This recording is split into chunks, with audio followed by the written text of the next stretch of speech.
মানুষ যে যাকে মহাব্বত করে ভালোবাসে সে তাকে তত বেশি স্মরণ করে। মান আহাব্বা শাইআন আকসারা যিকরাহু। কেউ যদি কাউকে মহাব্বত করে তো তার জিকির, তার আলোচনা, তার জল্পনা কল্পনা সব মনের মধ্যে থাকে। আবার আরেকটা বিষয়ও খেয়াল রাখে মানুষ, যে আমি যাকে আপন জানি, আমি যাকে ভালো জানি, ভালো মনে করি, ভালোবাসি, তাকে কিভাবে সন্তুষ্ট করা যায় এবং কোন কাজে সে অসন্তুষ্ট হয়ে যায় কিনা, কোনো কাজে সে অসন্তুষ্ট হয়ে যায় কিনা, সেদিকেও খুব সতর্কতার সাথে খেয়াল রাখে মানুষ। তার উপরের বস যিনি হন, উপরস্থ বসের সন্তুষ্টি অসন্তুষ্টির খুব খেয়াল রাখে। নিজ জায়গায় মানুষ স্বয়ংসম্পূর্ণ, নিজ জায়গায় মানুষ নিজের অবস্থান নিয়ে থাকে, ব্যক্তিত্ব নিয়ে থাকে, কিন্তু উপরস্থ কেউ থাকলে তার প্রতি একদম নতজানু হয়ে থাকে। সে অসন্তুষ্ট হয়ে যায় কিনা, সে আবার বিগড়ে যায় কিনা, এদিকে খুব খেয়াল রাখে। নেতারা উপরস্থ নেতার সন্তুষ্টি অসন্তুষ্টির খুব খেয়াল করে, যে আমার নেতাজি, আমার বস যদি আমার উপর অসন্তুষ্ট হয়ে যায় তো আমার পদ কাটা যাবে, আমার ডিমোশন হয়ে যাবে। তো নিজের প্রমোশন বাড়ানোর জন্য, নিজের অবস্থান বাড়ানোর জন্য মানুষ কি করে, উপরের কারো ধর্ণা দেয়, উপরের কারো দ্বারস্থ হয়, সে অসন্তুষ্ট না হয়ে যায়, এরকম সতর্কতার সাথে চলার চেষ্টা করে। আমরা মুসলমান, আমাদেরও একজন উপরস্থ আছেন, উপরওয়ালা আছেন, আমাদেরও একজন উপরওয়ালা আছেন। কাফের মুশরিকরা দাবি করতো এরকম, যে আমাদের লাত, উজ্জা, মানাত এগুলো আছে। রাসূল পাক সাল্লাল্লাহু আলাইহি ওয়াসাল্লাম যখন মদিনায় আসেন, তো ওই সময় সে অনেক আগ থেকে চলে আসা যে মূর্তিগুলোর তারা উপাসনা করত। ওমানাত আস-সালিসাতাল উখরা, লাত, উজ্জা, মানাত আছে না সূরা নাজমের মধ্যে, আফারাআইতুমুল লাতা ওয়াল উজ্জা ওমানাত আস-সালিসাতাল উখরা। তো এগুলি নিয়ে তারা খুব গর্ব করত, যে আমাদের লাত, উজ্জা, মানাত এগুলো আছে। তো রাসূল পাক সাল্লাল্লাহু আলাইহি ওয়াসাল্লাম সাহাবায়ে কেরামদেরকে শিখিয়ে দিয়েছেন যে তোমরাও বলো লানাল মাওলা ওয়ালা মাওলা লাকুম। তারা বলতো লানাল উজ্জা ওয়ালা উজ্জা লাকুম, আমাদের উজ্জা আছে, লাত, মানাত আছে, তোমাদের লাত, উজ্জা, মানাত এগুলো নাই। তো নবীজি সাহাবায়ে কেরামদেরকে শিখিয়ে দিতেন তোমরা বলো যে আমাদের মাওলা আছে, লানাল মাওলা ওয়ালা মাওলা লাকুম, আমাদের তো মাওলা আছে, তোমাদের কোনো মাওলা নাই। লাত, উজ্জা, মানাত এগুলো থাকলেই কি আর না থাকলেই কি, এগুলোর হাকিকত তো হলো এই যে এগুলোর নাকের ডগায় মাছি বসলে সেই মাছি তাড়ানোর মতো শক্তিও তাদের নাই। ওয়া ইন ইয়াসলুবহুমুয যুবাবু শাইআন লা ইস্তানকিযুহু মিন।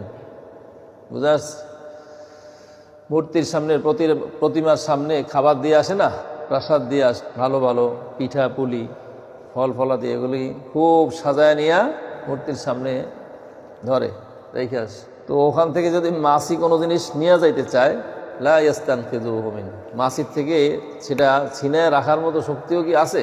নাই। তো তারা তো এমন জিনিসের দাবি করে, এমন জিনিসের নিয়ে গর্ব করে যেগুলো নিজের সামনে থেকে মাছি তাড়ানোর কি নাই, ক্ষমতাও নাই।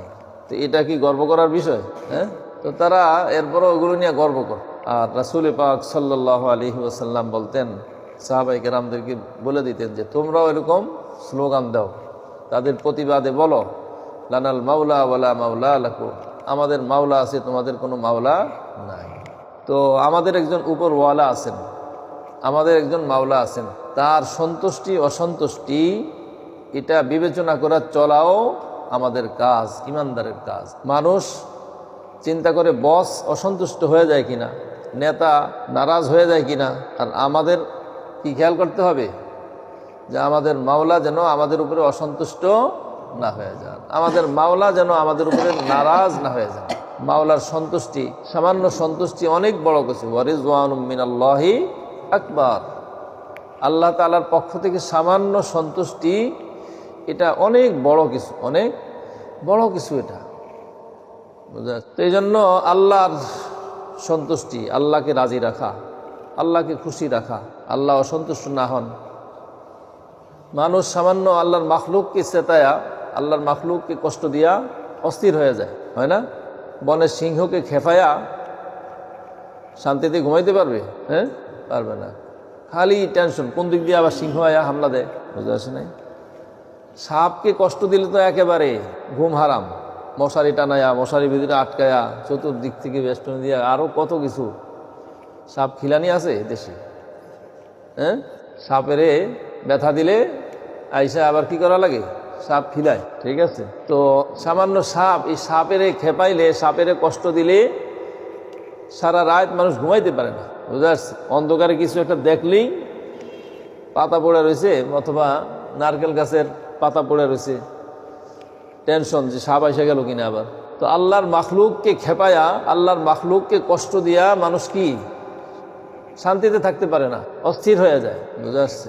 আমাদের শাইখ মুর্শেদ ঢালকানগরের হযরত ওয়ালা বলেন যে আল্লাহর মাখলুককে খেপায়া, আল্লাহর মাখলুককে নারাজ করে মানুষ যদি এত চিন্তিত, এত পেরেশান হয়ে যায়, তো মাওলাকে খেপায়া মানুষ কিভাবে স্বস্তিতে থাকতে পারে? মাওলাকে খেপায়া মানুষ কিভাবে শান্তির আশা করতে পারে?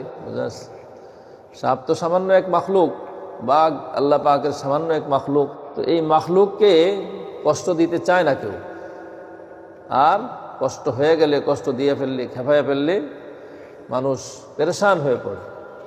তো আল্লাহকে অসন্তুষ্ট করলে, আল্লাহকে নারাজ করলে সেখানে আরও কত অস্থির হওয়ার কথা, আরও কত বেশি পেরেশান হওয়ার কথা। কিন্তু আমরা একদম টেনশন মুক্ত। আল্লাহর হাজারো অসন্তুষ্টি, আল্লাহর হাজারো নাফরমানির কাজ আমাদের দ্বারা হয়, কিন্তু এরপরেও আমরা কি মুতমাইন, টেনশন মুক্ত, কপালে ভাঁজ পড়ে না, চেহারায় চিন্তার রেখাপাত হয় না। তো এই জন্য সব গুনাই কি আল্লাহ তাআলাকে নারাজ করে দেয়, সমস্ত গুনাই আল্লাহ তাআলাকে খেপায় দেয়, সমস্ত গুনাই আল্লাহ তাআলাকে অসন্তুষ্ট বানায়। তো এই জন্য আল্লাহকে না খেপানো, আল্লাহকে নারাজ না করা, অসন্তুষ্ট না করা, তাহলে সহজ কাজ যে সব গুনাহ থেকে বাঁচা। আল্লাহ তাআলার অসন্তুষ্টির কারণ এই একটাই, যে আল্লাহকে, আল্লাহর নাফরমানিতে লিপ্ত হওয়া, এতে আল্লাহ তাআলা ভীষণ নারাজ হয়ে যান। আল্লাহ তাআলা আমাদেরকে তৌফিক দান করেন।